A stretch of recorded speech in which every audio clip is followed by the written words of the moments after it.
Hello, everybody. A bunch of you, both friends and family alike, have asked me about keto, what to do, how to do it, and so on. Well, first of all, there are a lot of resources out there. If you happen to be a type 2 diabetic like I am, there's Dr. Richard Bernstein, who's a type 1. He's also a cardiologist. He's, I think, in his 80s and still just as healthy as a horse and totally under control. Wrote a great book. Look him up, Richard Bernstein. Then there's Dr. Jason Fung, who, well, literally wrote the book on intermittent fasting and has a lot of great info and a book on keto as well. Tons of resources, tons of YouTube videos, and so on. And I realize that not everybody is as much of a bulldog as I am. I'm getting the information that they need to do what they need to do. So, we're going to take baby steps here. I'm not an expert by any step of the imagination, and I wouldn't want anybody to look at me as one. I mean, what I can give you is anecdotal. How did things happen for me? So I suppose we'll start there. Okay, I am a greenie with a German mother and an Italian father. Greenies like to eat. We're also emotional eaters. If we're frustrated, we feed our faces. That's what we do. If we're pissed, we eat. If we're celebrating, we eat. We can find any number of reasons to eat. If we're bored, if we need distraction, if we are distracted, we eat. And we like our carbs. Got me in trouble, got me in serious trouble.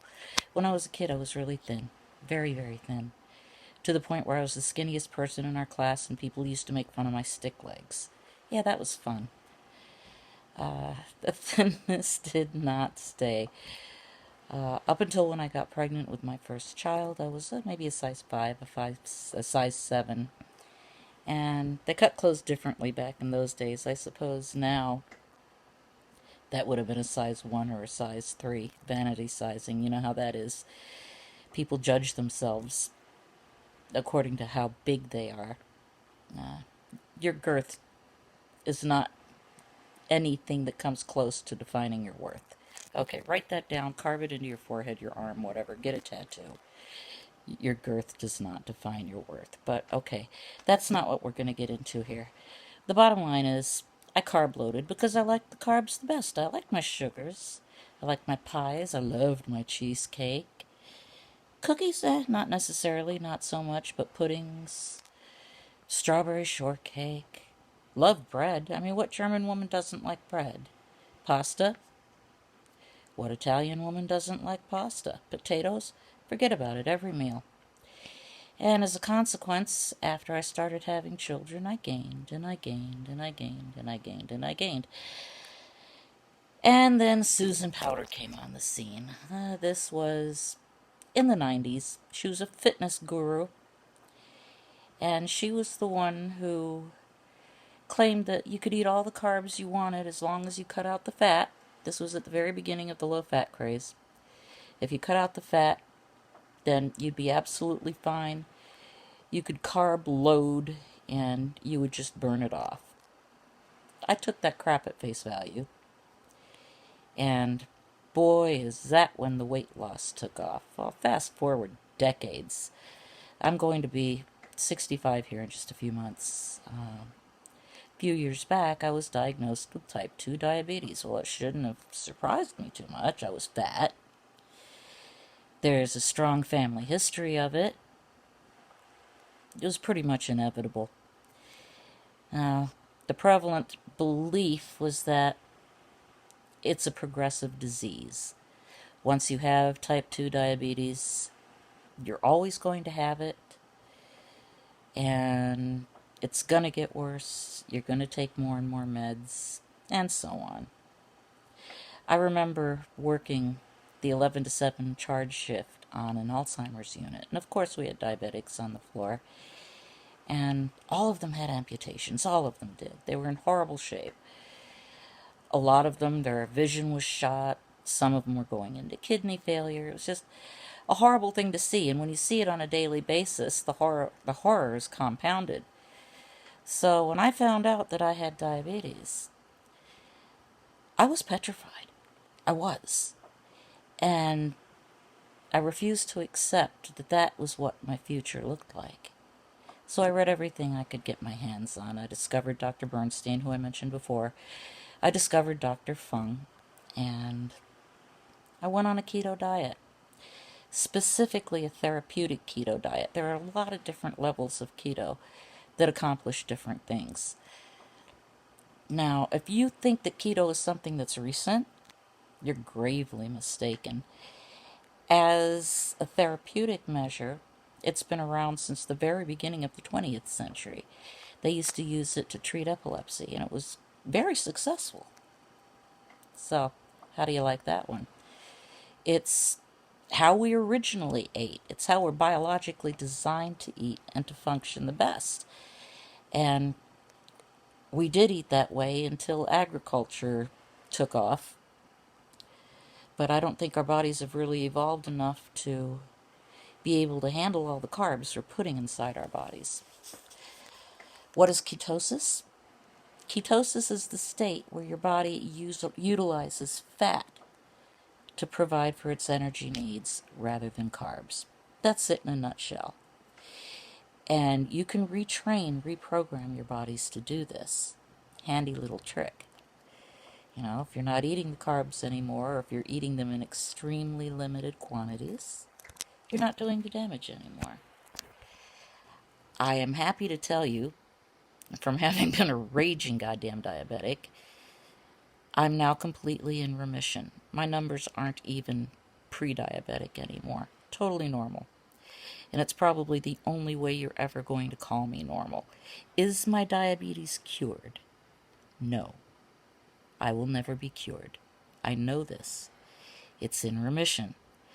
The damage has already been done.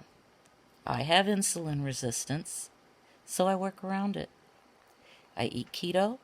I don't provide the carbs that my body can't process.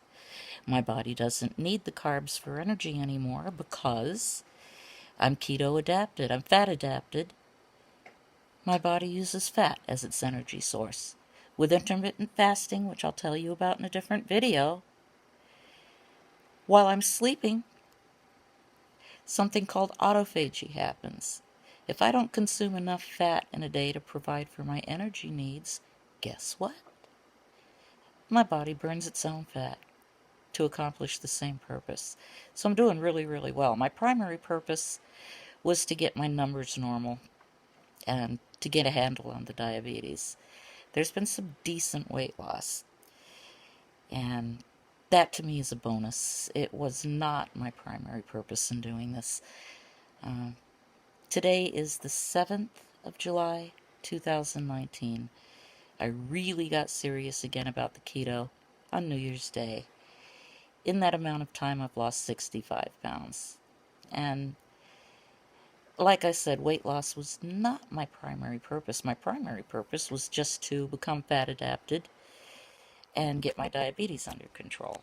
So it's been a win-win for me. What is keto? Okay. Keto is a diet that is going to force you to face your demons. If you're going to eat keto, you're not going to do sugar anymore. You're not going to do grains anymore. Guess what, buckos? No more pasta. No more bread. No more cake. None of that stuff. Starches, forget about it. You like your potatoes? Well, that's too bad. The starchy vegetables, legumes in particular, they're off your plate too. You're not going to eat corn anymore, or peas, or beans. Now, green beans are fine. Asparagus is good. You know, there are a lot of vegetables that are alright. But again, you're going to have to eat them in moderation. No more than 5% of your daily calories should come from carbs.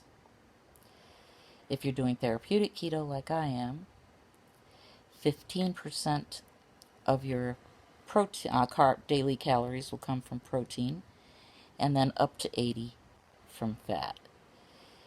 Now, if you don't have a need to do therapeutic keto, you can always also adjust that to 5% carbs, 20% protein, and 75% fat, or even 25% protein. You've got some wiggle room there, depending on what your medical needs are. And I do encourage anybody to talk to their doctors when they really radically change their lifestyles. You may run into some resistance. That's where you come armed. Bring the literature, bring the books, do some research on your own. Okay, you've got to do it. It kind of flips me out a little bit that people know more about their cars than they do their own bodies. You can trade in your car. This is what you get. This is it. So it behooves you to know as much as possible, to learn as much as possible, to take advantage of the internet. Oh my God. If the internet had existed when I was younger, I'd live to be 300. I would. But neither here nor there. Well, I've got some homework for you. Okay. To get you in the right frame of mind, there's a movie called The Magic Pill. You've got to watch that movie. That's task number one before you change a damn thing. Watch the movie, The Magic Pill. I know they've got it on Netflix, maybe Amazon Prime too. Don't know for sure, but you'll find it somewhere. Watch that movie, then leave a comment, and we'll take it from there. There will be many more episodes. See you later.